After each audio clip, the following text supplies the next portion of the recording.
What happens when the woman standing beside one of America's most powerful men turns the spotlight on him?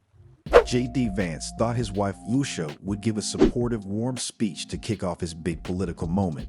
But what she said instead stunned the entire room, left Donald Trump silent, and set off a wave of whispers across Washington. Was it a joke that hit too hard? Or was it something deeper, an intentional signal, a quiet power play from a woman who's always stayed in the shadows? From an unexpected line that made even Trump raise an eyebrow to a ripple effect that could reshape JD's political future. This was more than just an awkward moment. It was a test. And in DC, no one forgets a test like this. Stay with us as we uncover the moment that insiders are still whispering about, and why Usha's speech may have done more than embarrass. It may have exposed everything. The setup. J.D. Vance stood backstage, calm and confident. The event was perfectly planned. A major political convention where he would be introduced by someone close, someone trusted, his wife, Usha. It felt like the right decision. After all, who could speak about his journey better than the woman who had stood beside him through it all? He had imagined her talking about their family, their shared values, and his dedication to public service. Maybe she'd add a touching story or two. Nothing dramatic, just enough to warm up the crowd before his speech. The media was watching, big names were in attendance, and the pressure was real. But JD wasn't nervous. He had rehearsed every word. What could go wrong? When Usha took the stage, she looked elegant and composed. The crowd greeted her with polite applause. JD peeked from behind the curtain, smiling with pride. This was supposed to be a smooth moment, a small but meaningful highlight in his political career. But what JD didn't know was that Usha had something else in mind, something unscripted, bold, and unforgettable. The perfect setup was already in place. But instead of a soft landing, the speech was about to take a sharp turn no one saw coming. Unexpected turn. As Usha Vance stepped up to the microphone, the room grew quiet. Cameras focused in, lights shone brighter, and all eyes were on her. JD stood at the side of the stage, expecting a standard supportive introduction. But from her very first sentence, it was clear this wouldn't be an ordinary speech. Her voice was calm, her tone respectful, but her words carried a subtle edge. She joked about JD's past hesitation to enter politics, saying he once called it too messy, too ugly. The audience chuckled, but it wasn't the light laughter of a feel-good story. It was the kind that came with surprise and a little discomfort. JD's smile stayed in place, but he blinked, just once. Enough to show he hadn't expected this. Next to him, Trump tilted his head slightly, paying attention. It was a small moment, but it meant everything. Usha continued, sharp yet charming. She wasn't attacking JD, not directly, but her words revealed more than what the campaign team had planned. With each sentence, the atmosphere shifted. JD realized this wasn't just a humorous intro. It was a moment, one that could either be forgotten by morning or remembered for years. Room reaction. The room, once buzzing with anticipation, now felt tense and uncertain. Usha's words had sliced through the usual political pleasantries like a knife. Laughter echoed, but it was uneven. Some chuckled nervously, others looked around, unsure how to react. Even the Vice President of the United States, Donald Trump, stood still, his expression unreadable. J.D. Vance kept smiling, but his posture shifted. He wasn't panicking, not yet, but something had changed. He could feel it. Trump's silence was the loudest reaction in the room. No joke, no response, just observation. And that was far more dangerous than any public outburst. Usha, standing calmly at the podium, didn't flinch. Her tone was steady, her smile confident. She locked eyes with JD and delivered a line that hung in the air like thunder. I still don't know if Washington is ready for JD, or if JD is ready for Washington. That line hit hard. It wasn't just personal, it was political. The audience stirred, whispered, shifted in their seats. Reporters looked up from their phones. This wasn't just an awkward moment anymore. It was news, and JD knew it. Political tension. J.D. Vance had prepared for many challenges in his political journey. Tough interviews, debates, unexpected questions.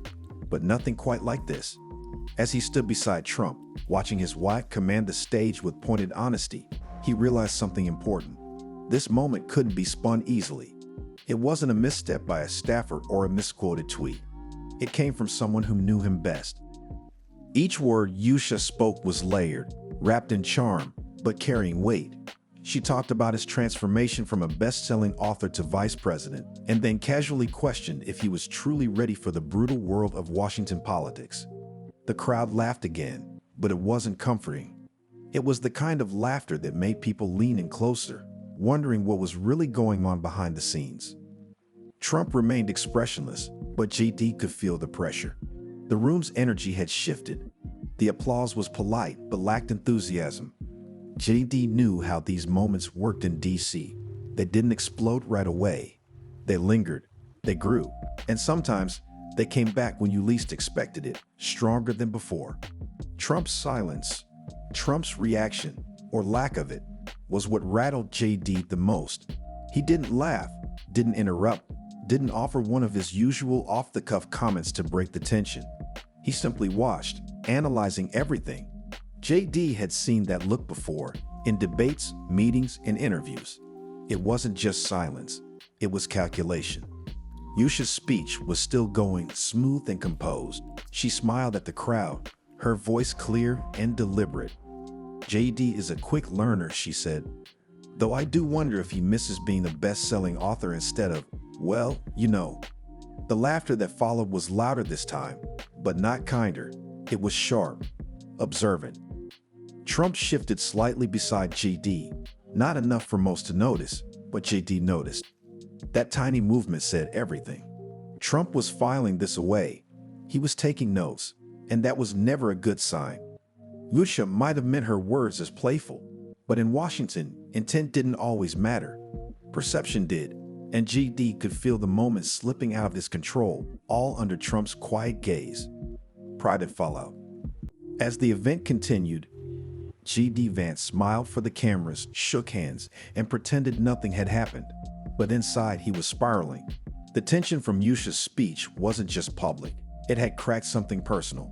The ride home was quiet, filled with the soft hum of the car and JD's racing thoughts. Usha finally broke the silence. "You okay?" she asked, her tone casual, almost light. JD forced a smile, the kind politicians use to hide discomfort. Of course, it was a great speech. She looked at him for a moment, studying his face, then nodded and turned toward the window.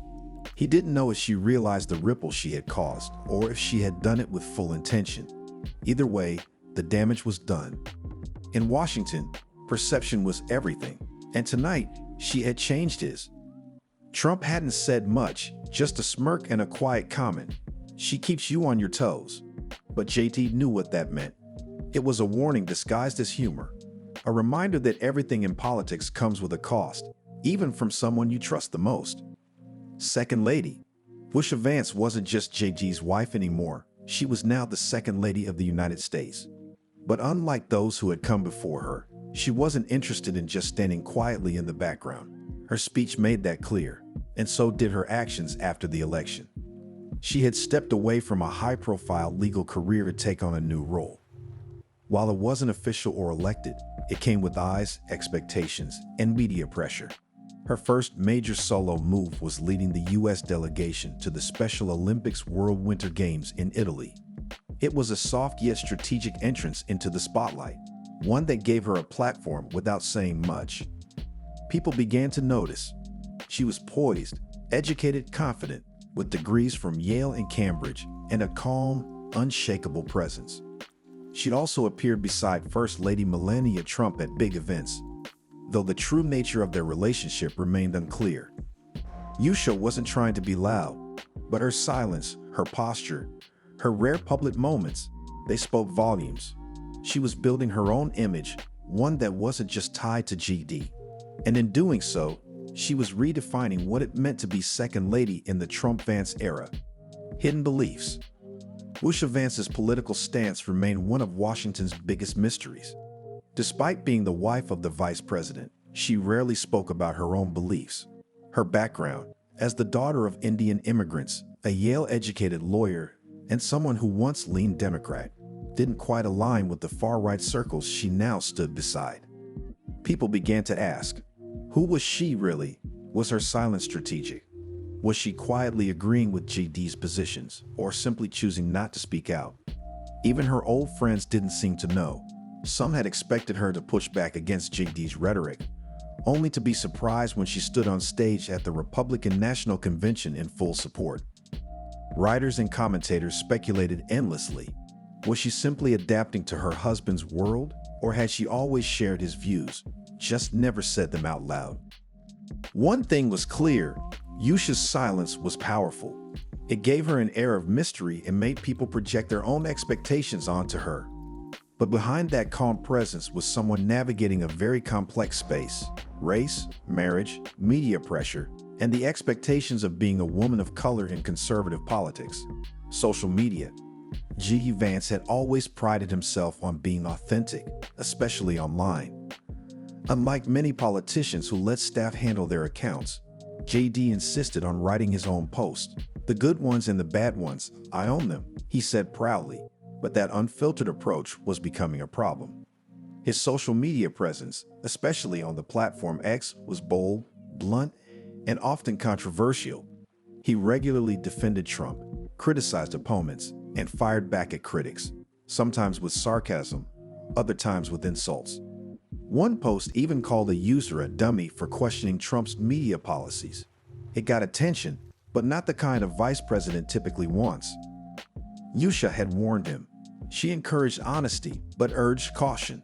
She told him not to let others write his tweets, but also reminded him that every word mattered, especially now. Still, JD pushed forward, believing that being real mattered more than being polished.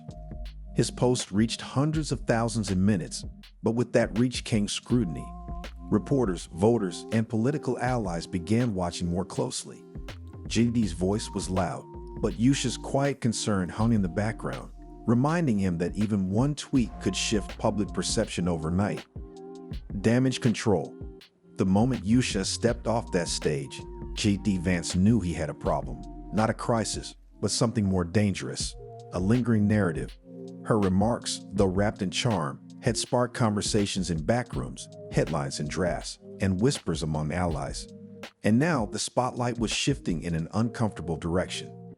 Backstage, JD stayed composed, but inside, he was already planning his next move. Should he address it publicly? Should he laugh it off in an interview, or pretend it never happened? The wrong choice could make things worse. The right one could quietly reset the story. Meanwhile, Usha moved through the room with grace, chatting with guests like nothing had happened. Was she unaware of the storm she'd stirred, or was it intentional? That question alone kept JD on edge. Trump hadn't said much, just a smirk and a half joke, but JD knew that look, this wasn't over. By the time they got in the car, the media machine was already turning.